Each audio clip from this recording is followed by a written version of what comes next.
Agad ceann ara banan ma ceisle Galway agus go háirid an Tascfhórsa Tithíochta a bhunaí an rialtas dearnach chun doling leith leis an gghearcéim tithíocht an talamh a bhí go donna ag an am agus atá a bhfad níos measa níos. Tá breis is 208 duine gan ddídan in Galway agus sin cuid den figur ulmhór 2010 agus 250. Ach níl tás ná túris an túriscáil on Tascfhórsa sin. In my few seconds left, Minister, I'm raising Galway and the housing emergency that exists there for many years.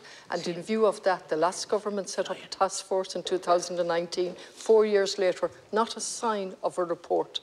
No analysis, no report back to government to tell us the cause of the problems and the solutions, more importantly, on a day where we have 12,259 homeless and in Galway 248. Not aware of the status of that particular report. It does sound very unusual that a process would have been put in place in such an important matter in 2019 and that it hasn't reached conclusion. But I do know that, as is the case with every local authority in the country, that record levels of funding are being provided to Galway County Council and to help them respond back to the housing issues in the city and in the county that the Deputy is referring to.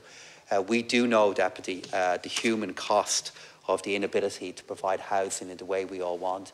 But it's worth saying, if you do look at where we are with commencements for the first quarter of this year, it's at a very, very high level, as is the case with planning permissions. So progress is being made. We know more needs to be made. And on that individual matter of the task force report and its status, I'll follow up on that, Count Corner.